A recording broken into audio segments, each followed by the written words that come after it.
السلام عليكم ورحمة الله تعالى. نحمد الله تعالى على سابق النعماء وتوالي آلاء ونستزيده سبحانه وتعالى من فضله ونسأله العون والسداد ونصلي على صفوة أنبيائه وخاتم رسله وأصفيائه وعلى آله وصحبه ومن اتبع هديه إلى يوم الدين وبعد. فأعوذ بالله من الشيطان الرجيم. بسم الله الرحمن الرحيم. والمؤمنون والمؤمنات بعضهم أولياء بعض يأمرون بالمعروف وينهون عن المنكر. آمنت بالله صدق الله العظيم وبلغنا رسوله النبي الأمين المتين الكريم ونحن على ذلك لمن الشاهدين والشاكرين والحمد لله رب العالمين.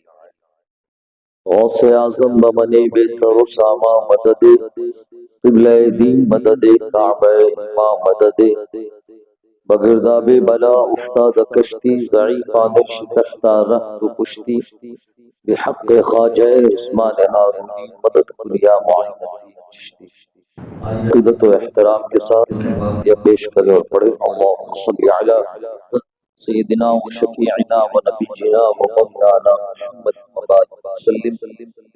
صلاة و سلام علیک یا رسول اللہ، صلاة و سلام علیک یا حبیب اللہ صلی اللہ تعالی علیہ وسلم. ایک مختصر اور قلیل سی مدت میں ہمارا مذہب اسلام دنیا کے گوشے گوشے میں پھیلا. اس میں ایک بڑا رول اور بہت بڑا کارنامہ جو تھا وہ امر بالمعروف اور نہی عن المنکر کا. یعنی لوگ ایک دوسرے کو آپس میں بھی بھلائی کا حکم دیتے تھے، اچھی باتیں بتاتے تھے، جہاں جس طرح کی بات بولنے کی ضرورت ہوتی لوگ بولتے تھے، خاموش نہیں رہتے تھے، برائیوں سے روکتے تھے. یہ ایک ایسا عمل تھا جس کی بنیاد پر اپنوں کے درمیان بھی اسلام مضبوط ہوتا چلا گیا اور اپنوں کے دائرے سے باہر غیروں تک بھی اسلام کی دعوت پہنچتی رہتی. اگر اس عمل کو خود میرے نبی صلی اللہ تعالی علیہ وسلم انجام نہ دیتے، آپ کے بعد آپ کے صحابہ آپ کی سنت پر عمل نہ کرتے، بھلائی کا حکم دینا، برائیوں سے روکنا، اگر اس کام کو انجام نہ دیتے تو پھر اسلام ہم تک نہیں پہنچ پاتا. دنیا میں اسلام کے پہنچنے کا بہت مضبوط سورس اگر کوئی رہا ہے تو یہی دعوت دین، امر بالمعروف نہی عن المنکر. غیروں تک بھی اسلام کے پہنچنے کا سب سے مضبوط ذریعہ یہی رہا، اور اپنوں کے درمیان اسلام باقی رکھنے کا، اسلام کو مضبوطی سے قائم رکھنے کا اگر کوئی ذریعہ رہا وہ یہی. اور کیوں نہ ہو کہ اللہ رب العزت نے ہر فرد مسلم کو، ہر ایک کو اس چیز کا مکلف بنایا ہے، ہر کسی کو اس کی ذمہ داری عطا فرمائی. عام طور پر لوگوں کا یہ نظریہ اور ان کی سوچ یہ ہے کہ دین کی باتیں بتانا، اچھی باتیں بتانا، برائیوں سے روکنا یہ صرف واعظ یا خطیب، عالم، امام، مفتی، فقیہ یا محدث ہی کا کام نہیں. ان کی بھی اپنی ذمہ داریاں ہیں، عوام کی بھی اپنی ذمہ داریاں ہیں. بحیثیت مومن و مسلم ہر کسی کے متعلق اللہ رب العزت نے قرآن میں یہ حکم نازل فرمایا، والمؤمنون والمؤمنات بعضهم اولیاء بعض، کہ مومن اور مومنہ یہ آپس میں ایک دوسرے کے مددگار ہیں. یأمرون بالمعروف وینہون عن المنکر، یہ بھلائی کا حکم دیتے ہیں، برائی سے روکتے ہیں.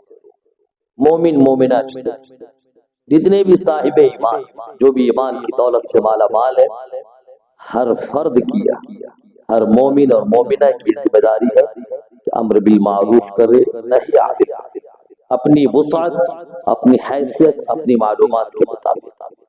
تو یہ صرف اور صرف عالم، واعظ، خطیب، فقیہ، مفتی ہی کی ذمہ داری ہے، بات سمجھ؟ ہر فرد کی ذمہ داری کہ جہاں دیکھ رہا ہے برائی ہے، منکر ہے، خلاف شرع امور کو انجام دیا جا رہا ہے، تو بھائی آپ کی دینی ذمہ داری، ہماری دینی ذمہ داری۔ اگر ہم ان چیزوں کو ادا نہیں کر رہے ہیں، جب اللہ نے مامور فرمایا ہے، مکلف فرمایا ہے، اللہ نے ذمہ دار بنایا ہے، ہم اگر ذمہ داری سے منہ موڑ رہے تو رب کی بارگاہ میں اس کے تعلق سے سوال ہوگا، اور رب کی بارگاہ میں ہمیں جواب دینا پڑے۔ حیثیت مومن ہر کسی کی ذمہ داری۔ اسی طرح ایک اور آیت شریفہ بالکل واضح لفظوں میں، کنتم خیر امت اخرجت للناس، لوگوں کے درمیان جتنی بھی قومیں، جتنی بھی امت ظاہر ہوئی، ان میں تم سب سے بہترین، تم سب سے بہترین ہو۔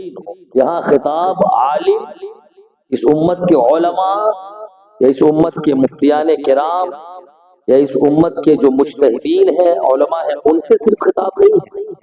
ان کو صرف خیر امت نہیں کہا گیا، صرف ان کی خیریت کی بات نہیں کی گئی، صرف وہ اچھے ہیں ایسا نہیں کہا گیا، بلکہ ہر فرد امت کا سے باشا، کوئی بھی ہو، عالم ہو غیر عالم، مفتی ہو غیر مفتی ہو، کوئی بھی ہو، امت محمدیہ ہے، اللہ نے ان کی خیریت کا اعلان فرمایا، ان کے اچھا ہونے کا اعلان فرمایا۔ تم خیر امت اخرجت للناس، لوگوں میں جتنی بھی قومیں، جتنی امت ظاہر ہوئی، تم سب سے بہتر ہو۔ اس کے بعد اللہ نے منصب یاد دلایا، سب سے بہتر ہو، سب سے اچھے ہو، تو تمہارا منصب اور تمہاری ذمہ داری بھی اعلیٰ ہے، تمہارا منصب بھی اونچا ہے۔ وہ کیا ہے؟ تأمرون بالمعروف وتنہون عن المنکر، کہ تم بھلائی کا حکم دیتے ہو، برائی سے روکتے ہو۔ یہاں پر امت کا ہر فرد مخاطب ہے، امت کے ہر فرد کی خیریت اللہ نے بیان فرمائی ہے۔ اس امت کا ہر فرد بہتر ہے بحیثیت امت، اور بحیثیت امت ان پر ایک ذمہ داری عائد، اور ایک ذمہ داری ان کے اوپر ہے، وہ کیا ہے؟ امر بالمعروف کرے، نہی عن المنکر کرے، جہاں ضرورت پڑے آپ بھلائی کا حکم دیں، جہاں ضرورت پڑے برائیوں سے روکنے کا آپ اپنی طاقت بھر برائیوں سے روکیں۔ تو آپ اپنے ذہن و فکر سے یہ بات نکال دیں، اچھی باتیں بتانا، برائیوں سے روکنا، یہ صرف علماء کی ذمہ داری نہیں، یہ بحیثیت امت ہر فرد امت کی ذمہ داری۔ ہاں علماء کا اپنا کام ہے، علماء کا بھی اپنا کام ہے، اور ان کے تعلق سے بھی اللہ نے قرآن میں بیان فرمایا وَلْتَكُن مِّنكُمْ أُمَّةٌ يَدْعُونَ إِلَى الْخَيْرِ وَيَأْمُرُونَ بِالْمَعْرُوفِ وَيَنْهَوْنَ عَنِ الْمُنكَرِ، ایک مخصوص جماعت کے تعلق سے اللہ نے بیان فرمایا ہے قرآن میں، ان کی بھی ذمہ داری ہے امر بالمعروف ونہی عن المنکر کی، ان کی ذمہ داری ان کی اپنی حیثیت کے اعتبار سے، ان کی ذمہ داری ان کے اپنے منصب کے اعتبار سے، عالم کی بحیثیت عالم ان کی اپنی ذمہ داری ہے، ان کا اپنا میدان ہے اور ان کی اپنے حدیں ہیں، لیکن آپ کی بھی ذمہ داری ہے۔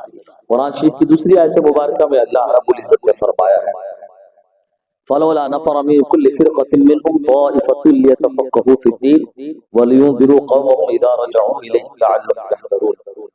تو ایسا کیوں نہ ہو کہ ہر گروہ سے ایک جماعت نکلے، علم دین کو حاصل کرنے کے لیے جائے، گھروں سے باہر نکلے، جب وہ لوٹ کر آئے اپنی قوم میں تو اپنے قوم کو علم دین سکھائے، وحدانیت کا درس پڑھائے، رسالت کا سبق پڑھائے، دین کی باتیں سکھائے، نماز کے مسائل سکھائے، ضروریات زندگی سے متعلق اسلامی احکام کو بیان کرے، ان کو سمجھائے، جب اپنی قوم کے درمیان وہ آئے۔ تو یہ مخصوص لوگ جو ہے، یہ مخصوص ذمہ داریاں، ان سے مراد علماء کی ذمہ داری ہے۔ ہر کسی کے اوپر یہ فرض نہیں ہے کہ ہر کوئی عالم بنے، اگر ہر کوئی عالم بننے کے لیے گھروں سے نکل جائیں گے تو دوسری ذمہ داریاں کون؟ دوسری ذمہ داریاں کون؟ تو عالم دین پورا بننا یہ تو فرض کفایہ ہے۔ آپ کے علاقے محلے میں سے کوئی ایک عالم دین بن گیا تو آپ کی ذمہ داری ختم ہو گئی، لیکن بحیثیت امت، بحیثیت مومن و مسلم آپ کے اوپر جو ذمہ داری ہے، جو فرض ہے، بلکہ فرض عین ہے کہ ہر ایک کو ادا کرنا پڑے گا، وہ کیا ہے؟ اتنا دین سیکھنا، اتنے شرعی مسائل کو جاننا کہ آپ کے اوپر کیا کیا فرض ہے آپ جان لیں، کیا کیا فرض ہے آپ جان لیں۔ یہ ہر ایک کے اوپر فرض عین ہے کہ مولانا صاحب اگر سیکھ لیں گے اس مسئلے کو تو آپ کی ذمہ داری ختم ہو جائے گی، ایسا نہیں، آپ پر فرض ہے۔ کیا کیا چیزیں حرام ہے ان کو جاننا، یہ ہر ایک فرد بشر پر، ہر ایک فرد امت کے اوپر، ہر ایک فرد مسلم و مومن کے اوپر فرض عین ہے کہ آپ ان مسائل کو سیکھیں تاکہ حرام سے آپ بچیں۔ کیا کیا گناہ کبیرہ ہے آپ جان لیں تاکہ آپ گناہ کبیرہ کے اگر کبھی مرتکب ہو جائے تو آپ ان سے توبہ تو کریں۔ آپ سمجھ رہے؟ کیا کیا فرائض و واجبات ہے، اللہ کے کیا کیا احکام فرض ہے اب پر، ان سب کو سیکھیں۔ یہ ہر ایک کی بحیثیت امت، بحیثیت مومن و مسلم ہر ایک کی ذمہ داری ہے، یہ فرض عین۔ اگر نہیں سیکھیں گے مجرم قرار پائیں گے اللہ، اور کل جا کے رب کی بارگاہ میں اگر بہانہ پیش کریں گے تو وہ بہانہ قابل قبول ہو ہی نہیں سکتا ہے۔ بہرکیف علماء کی بھی اپنی ذمہ داری ہے، اور بحیثیت مومن و مسلم، بحیثیت امت ہر ایک فرد کی بھی ذمہ داری ہے امر بالمعروف اور نہی عن المنکر وہ کرتے رہتے۔ اب یہاں پر ایک بہت بڑا مسئلہ، اب یہاں پر ایک امر بالمعروف نہی عن المنکر، ایک دور تھا آج سے 2 دہائی 3 دہائی قبل کہ جو علاقے کے ذمہ دار لوگ ہوا کرتے تھے یا بزرگ ہوا کرتے تھے، ان کے اندر ٹوکنے کی ایک عادت تھی، ٹوکنے کی ایک عادت۔ کوئی نوجوان محلے کا اوباش قسم کا ہے، غلط کام کر رہا ہے، بے راہ روی کا شکار ہے، تو وہ ٹوکنا شروع کر دیتے تھے، غصہ کرنا شروع کر دیتے تھے، وہ چیزیں ختم ہو چکی، وہ کہیں نہ کہیں اپنی ذمہ داریاں نبھاتے تھے، وہ کہیں نہ کہیں اپنی ذمہ داریاں نبھاتے تھے۔ اب کا مسئلہ کیا ہو گیا؟ آج کا مسئلہ ایسا ہو گیا ہے، ہم دیکھ رہے ہیں کہ یہاں بولنے کی ضرورت ہے، پھر بھی آنکھیں بند کر کے ہم آگے گزر جاتے ہیں۔ آپ یہ نہ سمجھے کہ آپ اپنی بھلائی کا کام کر رہے ہیں، نہیں، بلکہ جو ذمہ داری ہے ہم پر بحیثیت امت، اس ذمہ داری سے ہم منہ موڑ رہے ہیں، اس ذمہ داری سے ہم منہ موڑ رہے ہیں، اور اسی کا نتیجہ یہ ہے کہ آج حالات ایسے ہو گئے ہیں کہ برائیاں بالکل عروج پا چکی ہے۔ دیکھتے ہیں نا محلے کے اندر، آئیے پہلے اپنے محلے سے شروع کرتے ہیں۔ ہاں، چھٹی کا موقع ہے، 11ویں کا موقع ہے، 12ویں کا موقع ہے، بالکل شریعت کا مذاق اڑایا جاتا ہے، کوئی کہنے والا نہیں، کوئی نہیں کہتا ہے، بالکل سب آزاد ہو چکے۔ دھیرے دھیرے لوگوں نے کہنا شروع کر دیا، لوگوں نے بالکل آزادی اختیار کی۔ کاش اگر کہتے رہتے، ٹوکنے کی عادت باقی رہتی تو جو نئی نسل ہے، جو نئی نسل ہے ان کے اندر ڈر باقی رہتا کہ ہاں نہیں، کہنے والے لوگ ہیں، ٹوکنے والے لوگ ہیں، کوئی ہے جو تنبیہ کرنے والے، لیکن ہمارے اندر سے یہ عادتیں کیا ختم ہوئی، سب بالکل لیڈر ہو چکے ہیں، بے خوف ہو چکے۔ تو کہیں نہ کہیں وہ ایک ذمہ داری تھی، جو ٹوکا کرتے تھے وہ ایک ذمہ داری تھی، لوگ اپنی ذمہ داریوں کو ادا کرتے تھے، بحیثیت امت ان پر جو ذمہ داری ہے امر بالمعروف نہی عن المنکر کی، ان کو وہ ادا کرتے تھے، لیکن وہ چیزیں اب بالکل ختم ہو چکی۔ بہت سے لوگ ایسے ہیں وہ شرمندگی محسوس کرتے ہیں کہ ہم کیسے کہیں، ہم خود ہی نماز نہیں پڑھتے، ہم کیسے کہیں، ہم خود ہی بے راہ روی کے شکار۔ نہیں، ایسا نہیں، آپ کہہ سکتے ہیں۔ یہ الگ بات ہے کہ آپ بھلائی کا کام نہیں کر رہے، پھر بھی اگر آپ کو ایسا لگ رہا ہے کہ نہیں انہیں روکنا چاہیے برائیوں سے، بھلائی کی بات ان سے کرنی چاہیے، شریعت اس کی اجازت آپ کو دے رہی۔ ہاں، یہ الگ بات ہے کہ اپنی ذات کی بھی اصلاح ہو، یہ شریعت کو پسند ہے کہ آپ اپنی بھی اصلاح کریں، خود بھی راہ راست کے مسافر ہو جائیں اور دوسروں کو بھی راہ راست کے صراط مستقیم کا مسافر بنائے، دوسروں کے درمیان بھی تبلیغ، واعظ و نصیحت کرے، تو یہ بڑی اچھی بات ہے۔ لیکن اگر آپ خود عامل نہ ہو شریعت کے، اس کے باوجود اگر آپ برائیوں سے روکنا چاہتے ہیں تو شریعت اس کی اجازت دیتی ہے۔ قرآن شریف کی وہ آیت شریفہ ہے، اتأمرون الناس بالبر وتنسون انفسکم، کہ تم لوگوں کو بھلائی کا حکم دیتے ہو اور اپنے آپ کو بھول جاتے ہو۔ اس کا یہ مطلب نہیں ہے کہ جاؤ پہلے خود عمل کرو پھر آ کر لوگوں کو بھلائی کرو، تو نہیں، اس کا مطلب اور مفہوم یہ ہے کہ جس طرح لوگوں کو بھلائیوں کی طرف متوجہ کر رہے ہو، خود کو خسارے میں کیوں ڈال رہے ہو؟ تم بھی بھلائی کا کام کرو، تم بھی نیکی کا کام کرو۔ بات سمجھ رہے؟ ہاں، حدیث پاک ہے، حضرت انس رضی اللہ تعالی عنہ اللہ کے نبی صلی اللہ تعالی علیہ وسلم کی بارگاہ میں عرض کرتے، یا رسول اللہ صلی اللہ تعالی علیہ وسلم، کیا ہم اس وقت تک بھلائی کا حکم نہیں دے سکتے جب تک خود بھلائی کے خوگر نہ ہو جائے؟ کیا ہم اس وقت تک برائیوں سے نہیں روک سکتے جب تک خود مکمل طور پر برائی سے باز نہ آ جائے؟ اللہ کے نبی صلی اللہ تعالی علیہ وسلم نے ارشاد فرمایا، نہیں، ایسا نہیں ہے، تم بھلائی کا حکم دیتے رہو اگرچہ بھلائی پر مکمل عامل نہ ہو، تم برائیوں سے روکتے رہو اگرچہ مکمل طور پر تم خود برائی سے باز نہ آؤ، تو حکم دے سکتے۔ لہذا یہی سے ان لوگوں کے لیے بھی ایک سبق ملتا ہے کہ کوئی اگر آپ کو اچھی بات کہے اور آپ دیکھو کہ خود اس کے اندر برائی ہے، تو پلٹ کر جواب دینے کا حق آپ کو نہیں حاصل کہ جا پہلے خود ہی کر اس کے بعد آنا مجھے کہنا، جا پہلے خود نماز پڑھ اس کے بعد آ کے مجھے سمجھانا۔ نہیں، شریعت اس کو اجازت ہے، شریعت کی طرف سے اس کی اجازت ہے، وہ یہ کام کر۔ لہذا بات سمجھ میں آئی، امر بالمعروف نہی عن المنکر بحیثیت فرد امت ہم میں سے ہر ایک کی ذمہ داری ہے۔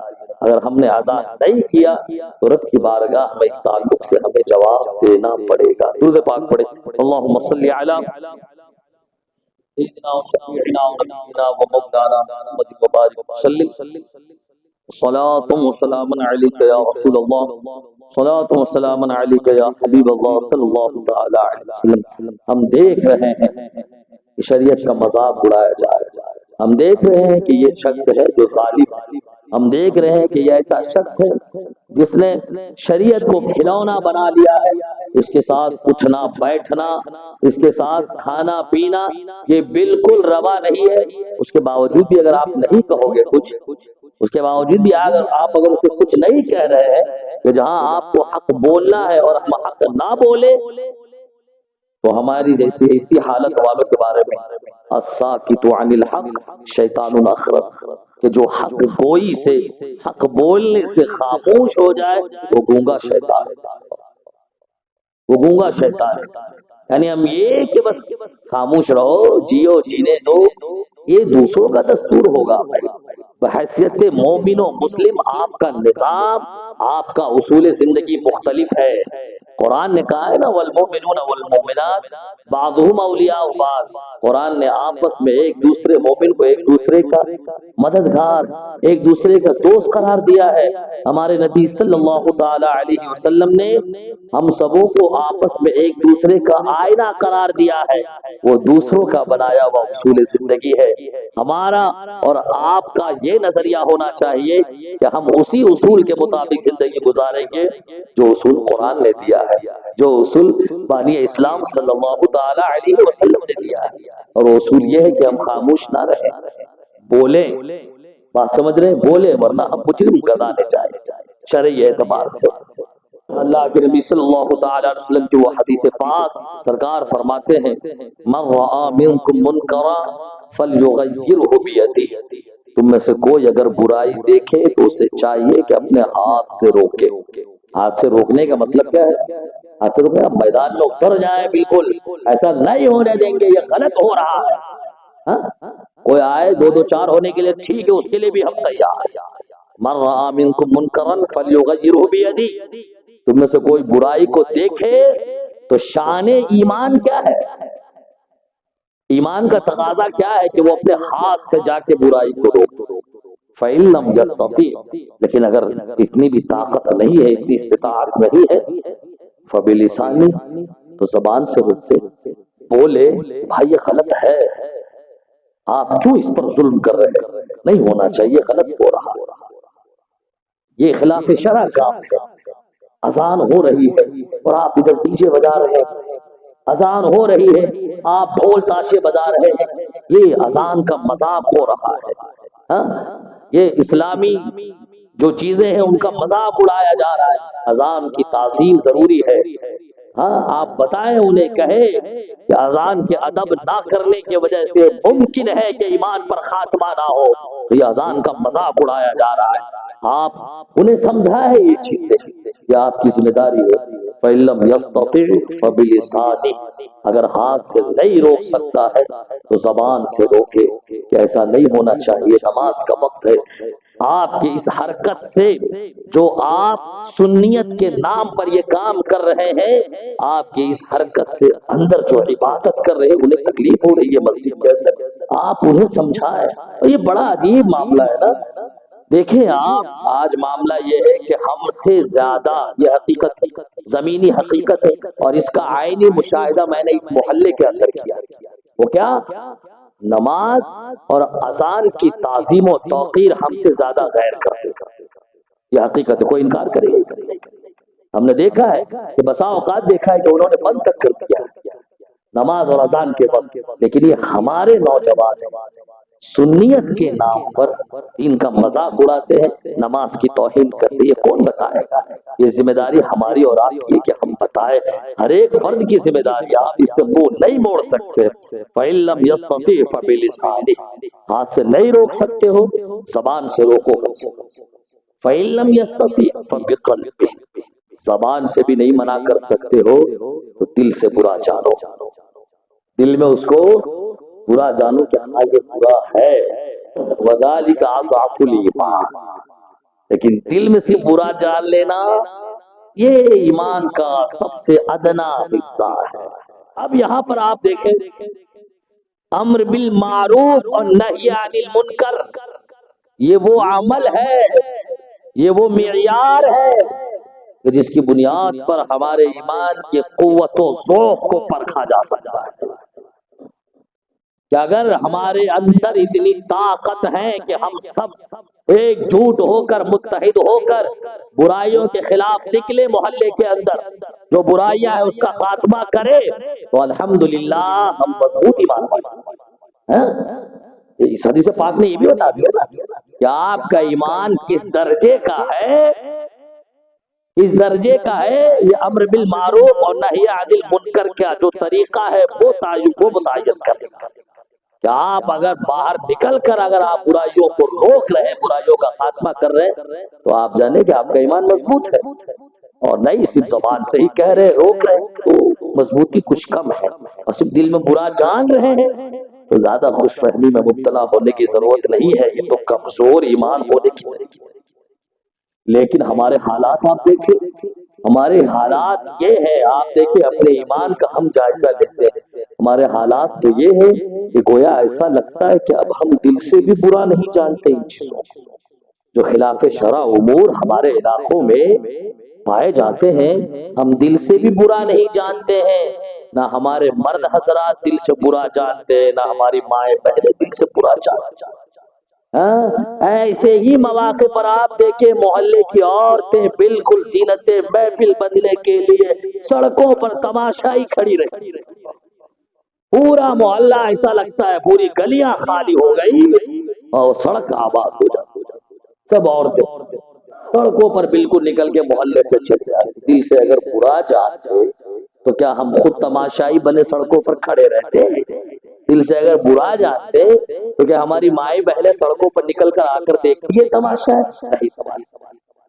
تو یہ امر بالمعروف نہی عن المنکر یہ ایک معیار ہے ایمان کے ذوق اور قوت کو پرکھنے کا، کہ ہمارا ایمان کس درجے کا ہے۔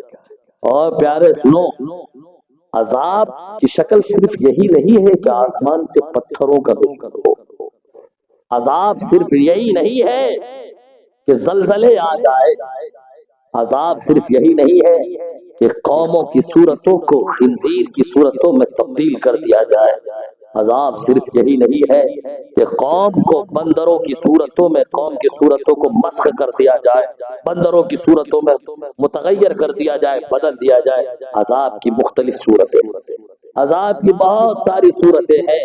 اللہ کی بارگاہ میں آ کر سجدے کی توفیق نہ ملنا یہ بہت بڑا عذاب ہے، مسجد میں حاضری کی سعادت نہ ملنا یہ بہت بڑا عذاب ہے، بات سمجھ رہے؟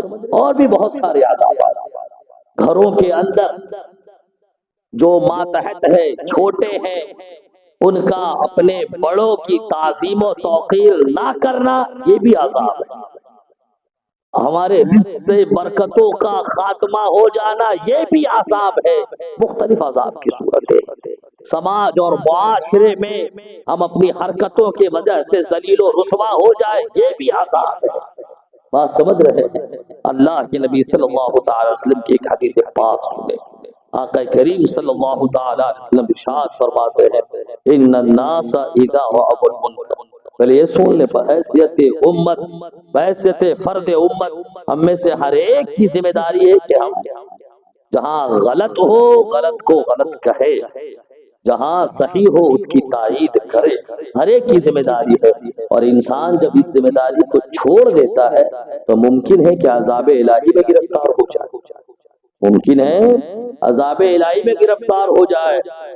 اور یہ وہ عمل ہے کہ جس کی بنیاد پر ہماری دعائیں بھی نامقبول ہوتی ہے، مردود ہو جایا کرے۔ حدیث پاک سنیں، اللہ کے نبی صلی اللہ تعالی علیہ وسلم ارشاد فرماتے ہیں، ان الناس اذا رأوا المنکر، کہ جب لوگ برائیوں کو دیکھے، سماج معاشرے میں خلاف شرع امور کو پروان چڑھتے ہوئے دیکھے، اس کے باوجود وہ اسے نہ روکے، تو ممکن ہے کہ اللہ رب العزت کا جب عذاب نازل ہو مجرمین کے اوپر، تو جو خاموش کھڑا تھا، تماشائی بن رہا تھا، خاموش کھڑا تھا، کچھ نہیں کہہ رہا تھا، ممکن ہے اس عذاب کا حصہ اس پر بھی نازل ہو جائے۔ وہ حدیث پاک ہے، حضرت جبریل امین کی طرف اللہ رب العزت نے وحی نازل فرمائی۔ پھر میں نے کہا عذاب کی مختلف صورتیں ہیں، کوئی خاص شکل میں عذاب ہو جسے ہم عذاب تصور کر لیں، صرف وہی عذاب نہیں۔ زندگی سے سکون و اطمینان کا خاتمہ ہو جائے، کیا یہ عذاب نہیں ہے؟ ہاں، قرض میں مبتلا ہو جائے، کیا یہ عذاب نہیں ہے؟ زندگی خوشحال تھی، اچانک ویران ہو گئی، کیا یہ عذاب نہیں ہے؟ سب عذاب ہے۔ ہاں، پھر آئیے اللہ کے نبی صلی اللہ تعالی وسلم کی حدیث پاک ہے، اللہ رب العزت نے جو خاموش رہتے ہیں نا، جو لوگ خاموش رہتے ہیں، کہہ رہے ہیں ہم ٹھیک ہے، ہم عمل کر رہے ہیں نا، بس ہو گیا، ان کے تعلق سے یہ ہے، ان کے تعلق سے ہے۔ بولتے رہنا چاہیے، جہاں ضرورت ہے بولتے رہنا چاہیے، تب تبدیلیاں آئیں گی۔ جب بولیں گے نہیں تبدیلیاں نہیں آئیں گی۔ ہم بغیر بولے سمجھے ہمارا علاقہ سدھر جائے، نہیں ہو سکتا ہے۔ اصلاح کی کوشش کرتے رہنی چاہیے۔ وہی نازل فرمائے ہے جبریل امین کی طرف اللہ رب العزت نے، اے جبریل جاؤ فلاں علاقے کو، بستی کو، اس علاقے والے کے اوپر پلٹ دو، پلٹ دو۔ حضرت جبریل امین رب کی بارگاہ میں عرض کی، مولا ٹھیک ہے، اس علاقے میں، اس بستی میں کثرت کے ساتھ تیرے نافرمان بندے ہیں مولا، جو تیری نافرمانی کرتے، لیکن ایک بندہ ایسا ہے مولا جو ہمیشہ تیری اطاعت میں مصروف رہتا ہے، اس نے ایک لمحے کے لیے بھی تیری نافرمانی نہیں کی۔ اللہ نے فرمایا جبریل اس پر بھی بستی کو پلٹ دو۔ کیوں؟ کیونکہ ایک لمحے کے لیے بھی میری نافرمانی کو دیکھتے ہوئے وہ پریشان اور مضطرب نہیں۔ خاموش رہنا یہ بھلائی نہیں ہے۔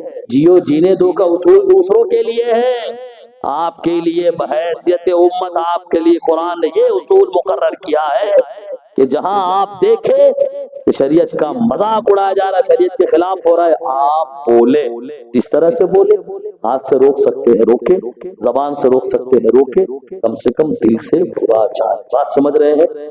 تو یہ بہت بڑی ضرورت ہے، یہ بہت بڑی ذمہ داری ہے ہماری اور آپ کی۔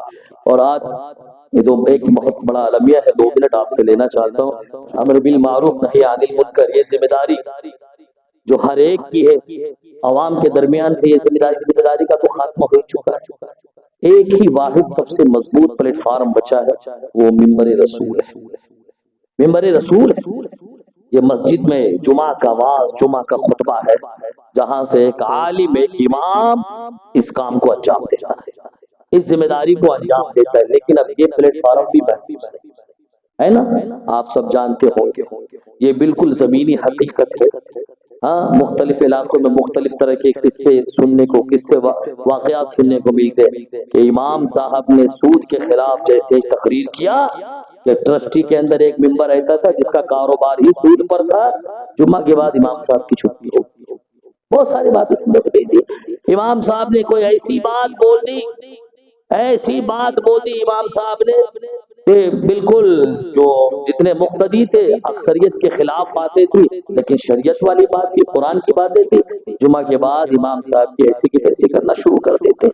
بات سمجھ رہے ہو؟ نہیں، ایسا نہیں، کم سے کم اس پلیٹ فارم کو آپ باقی رکھیں، اس پلیٹ فارم کو آپ باقی رکھیں کہ جمعہ سے جو واضح و خطاب ہوتا ہے اور جو قرآن و حدیث کی باتیں ہوتی ہے، امر بالمعروف نہی عن المنکر کی باتیں ہوتی ہے، ہمارے حالات کی ترجمانی ہوتی ہے، قرآن و حدیث کی روشنی میں صحیح ہے یا غلط ہے اس کا فیصلہ اور اس کا نتیجہ جو سنایا جاتا ہے، اس سے اتنا تو ہوتا ہے کہ ہفتہ بھر سماج اور معاشرے کے اندر اسلامی روح تھوڑی باقی ہے۔ تو اس کو آپ اس کی اہمیت کو جانیں، اور آپ اہمیت کو نہیں جانیں گے تو حالات نے کتنا کیسا کروٹ لیا آپ کو معلوم ہے۔